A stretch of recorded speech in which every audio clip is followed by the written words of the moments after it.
Hello and welcome to tech Hunar channel. मेरा नाम है नितिन। आज का वीडियो काफ़ी स्पेशल है और ये काफ़ी लोग इस इशू से परेशान हो रहे हैं और शायद आप भी हो रहे होंगे।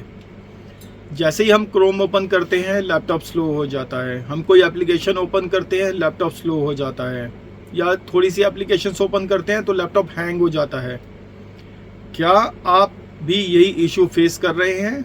और अगर कर रहे हैं तो आज का वीडियो ध्यान से देखिएगा, मैं इसी का ही सॉल्यूशन आज इस वीडियो में आपको दूंगा। So let's start.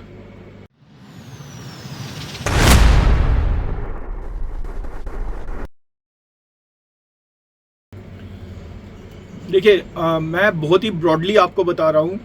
एक होती है लैपटॉप में, आपने देखा होगा रैम, रैंडम एक्सेस मेमोरी, और एक आपने सुना होगा हार्ड डिस्क स्टोरेज। एक आजकल आपने नया वर्ड सुना होगा SSD, सॉलिड स्टेट ड्राइव। अब ये क्या चीज़ें हैं और किस काम में आती हैं वो मैं आपको एक्सप्लेन कर रहा हूँ, और इसी से आप जज कर पाएंगे कि आपका लैपटॉप क्यों स्लो हो रहा है। सबसे पहले ये चेक करिए आपके लैपटॉप में विंडोज़ कौन सी है। विंडोज़ 7 है, विंडोज़ 8 है, विंडोज़ 10 है या विंडो 11 है, क्योंकि हर ऑपरेटिंग सिस्टम की अलग से रैम कंजम्पशन है। ब्रॉडली अगर हम कहें तो विंडोज 7 जो है उसकी हार्डवेयर रिक्वायरमेंट, जो हम प्रैक्टिकली मानते हैं अपने एक्सपीरियंस के हिसाब से, डॉक्यूमेंटेड एक अलग चीज़ है, लेकिन मैं आपको प्रैक्टिकल चीज़ बता रहा हूँ जो हम डे टू डे फेस करते हैं और डे टू डे कस्टमर्स परेशान होते हैं जिस चीज़ से।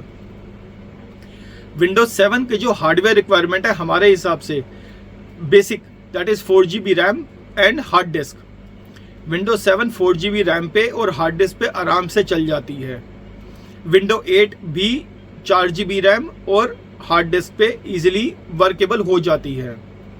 बट जहां बात आ जाती है विंडो 10 की, विंडो 10 के लिए हम रेकमेंड करते हैं आपके लैपटॉप में कम से कम 8GB रैम होनी चाहिए, और 8GB रैम के साथ उसमें SSD होनी चाहिए जिसमें कि आपका ऑपरेटिंग सिस्टम रन करेगा, जिसमें विंडो रन करेगी।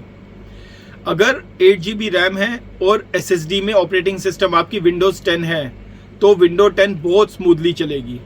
ऐसे ही विंडो 11 के लिए हम कहते हैं आप यूज़ करिए 16GB रैम साथ में SSD, और आपकी विंडो SSD में इंस्टॉल्ड होनी चाहिए। मैं ये क्यों कह रहा हूँ, क्योंकि कई बार हमने ऐसे लैपटॉप्स देखे हैं, ऐसे कस्टमर हमारे पास आए हैं जिन्होंने SSD तो कहीं से लगवा ली, लेकिन जो प्रोफेशनल है उन्होंने operating system still hard disk में ही इंस्टॉल कर दिया, तो उनके लैपटॉप में स्पीड का कोई फ़र्क नहीं पड़ा।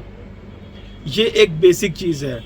आप अपने लैपटॉप में खुद भी चेक कर सकते हैं कि आपका जो सिस्टम है वो कितनी रैम कंज्यूम कर रहा है और आपके पास कितनी अवेलेबल मेमोरी है चलने के लिए। रैम, हम कहते हैं रैम इज़ फॉर मल्टीटास्किंग।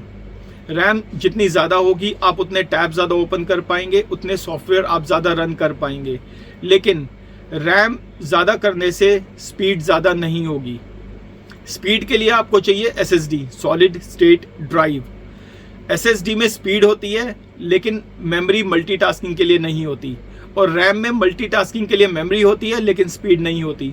तो आपको दोनों का कॉम्बिनेशन चाहिए, रैम और SSD का बैलेंस, जिससे आपका लैपटॉप बहुत स्मूथली चलेगा। आपको लगेगा ये मेरा लैपटॉप ही नहीं है, ये लैपटॉप ही चेंज हो गया, अगर आप उसमें रैम और SSD प्रॉपरली इंस्टॉल करा लेते हैं तो। अब मैं आपको बताऊंगा कि आप खुद से कैसे चेक कर सकते हैं कि आपके लैपटॉप में हार्ड डिस्क लगी हुई है, SSD लगी हुई है, या रैम कितनी कंज्यूम हो रही है और कितनी फ्री है आपके पास।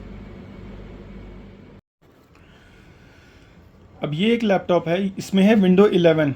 विंडोज़ 11 में मैं आपको दिखाता हूँ कि इसमें रैम कंजम्पशन कितनी होती है। ये खाली जगह टास्क बार आप देख रहे हैं, टास्क बार पे आप राइट क्लिक करिए, टास्क मैनेजर पे आप क्लिक करेंगे तो एक छोटी सी विंडो पॉपअप हो जाएगी। इसमें फर्स्ट है प्रोसेसेस। आपने आना है परफॉर्मेंस पे क्लिक कीजिए।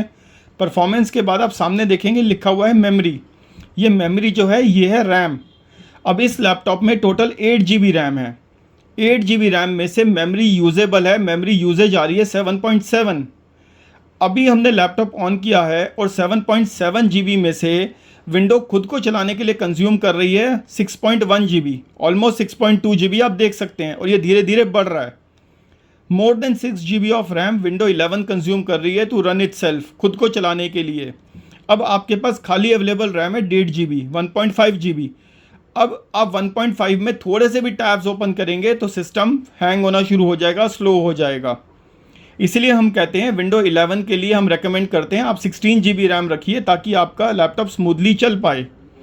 अब कई बार लोग हमें ये भी बोलते हैं कि जब हमने लैपटॉप लिया था तब तो सही चलता था। तब सही इसलिए चलता था क्योंकि उसमें अपडेट्स नहीं आए थे। जैसे जैसे अपडेट्स आते जाएंगे, अपडेट्स इंस्टॉल होते जाएंगे, रैम कंजम्पशन बढ़ती जाएगी। और इसके बाद आप मेमोरी के बाद नीचे देखेंगे डिस्क लिखा हुआ है, डिस्क के नीचे लिखा हुआ है SSD। अब आप चेक करिए आपके लैपटॉप में SSD लिखा हुआ है या HDD लिखा हुआ है। अगर HDD लिखा हुआ है तो आप उसको रिप्लेस करा के SSD लगवाइए। SSD में अगर ऑपरेटिंग सिस्टम रन करेगा तभी वो सही तरीके से रन कर पाएगा, चाहे वो विंडो 10 हो चाहे वो विंडोज़ 11 हो। ये दो चीज़ों पे आप फोकस करिए, मेमोरी और डिस्क। डिस्क में HDD लिखा हुआ है या SSD लिखा हुआ है।